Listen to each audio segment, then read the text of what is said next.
Hello again folks, and welcome to another screencast. Again, we're looking at the EAPI assessment for OCR A-Level PE, and this time we're looking at the fitness component section of the EAPI. The fitness component section is quite similar to the skills component section in its construction. Again, you've got to give a number of strengths and weaknesses that you saw from the clip. So as you're watching the clip, you're looking for strength, balance, coordination, flexibility, any of those fitness components that you see as either strengths or weaknesses. Again, to remind you that you're looking for a number of them. You're not necessarily looking for a set number, you're looking for as many as you can see.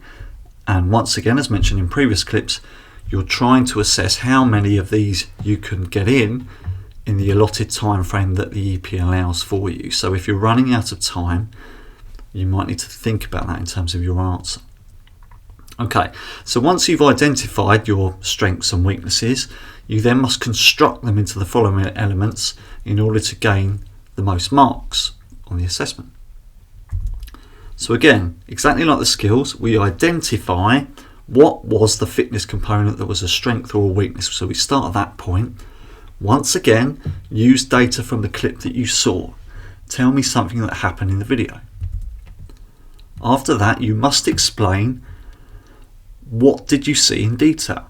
So whereabouts was this fitness component used specifically? You might need a little bit of detail in there. You might need muscle groups, you might need joints, you might need bones. You might talk about a certain situation in the game where that happened. But again, you probably will be talking about some sort of anatomy or physiology component in that aspect of the explanation. You must always talk about whether it was successful for the performer and why, and was it successful for the team and why. How do those things interrelate? And finally, as we've mentioned before, you must discuss some form of theory in relation to every skill and every fitness component and every tactic that you ever talk about in this EAPI. So the same thing happens here. And again, as we stressed before, it must be application. We're not interested about the theory, we're interested in how have you applied it to the situation that you're talking about. So, now that we know the construction for every one of your fitness components, I'll give you an example to show you what I mean. One weakness I saw for the performer was their strength. This happened a number of times in the clip. As the player was receiving the basketball from both short and long passes, their strength in the post position was very poor as they made their way up the court. So in this aspect, I've clearly identified what the problem was, its strength, and I've given some evidence in where I've seen this on the video clip. So now I need to explain it. When they were receiving the ball with their back to the basket, their upper body static strength, so I've named a type of strength, particularly in the latissimus dorsi, deltoids and gluteus maximus, were weak.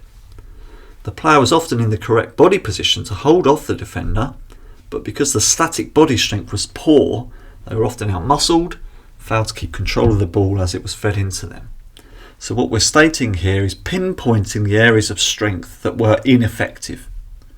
So we've given muscle groups, we've said a situation, and we've named a type of strength in order to add layers to that answer.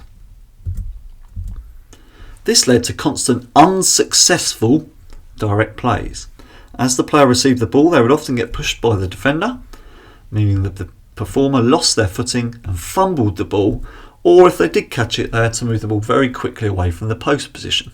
So again, I've clearly stated it was unsuccessful for the performer. We must state that, whether it's successful or unsuccessful.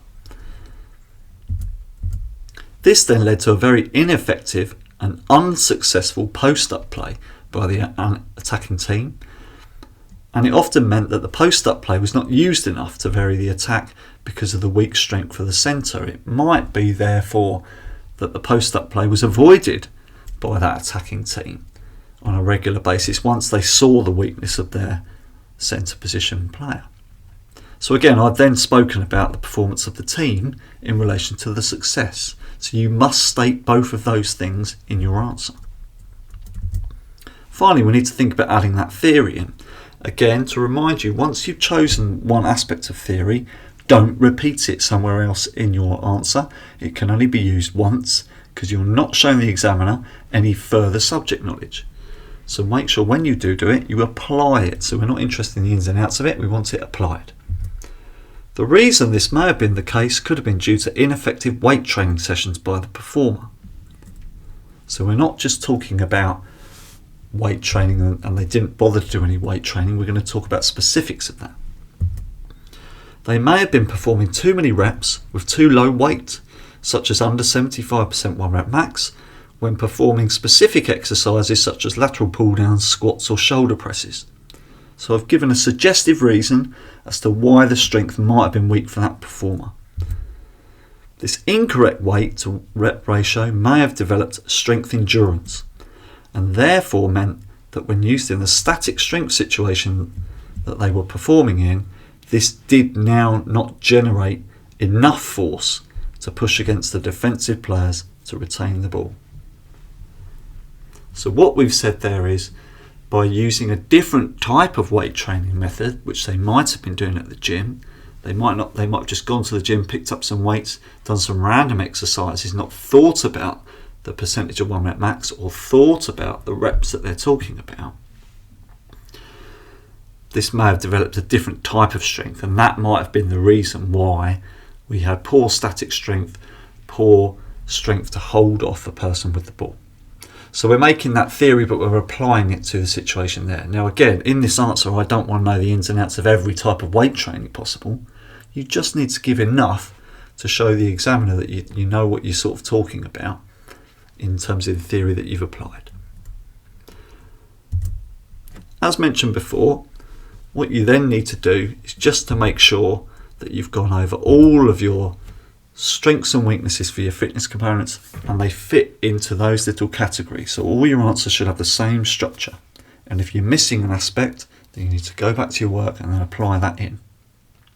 Okay, thanks again for watching.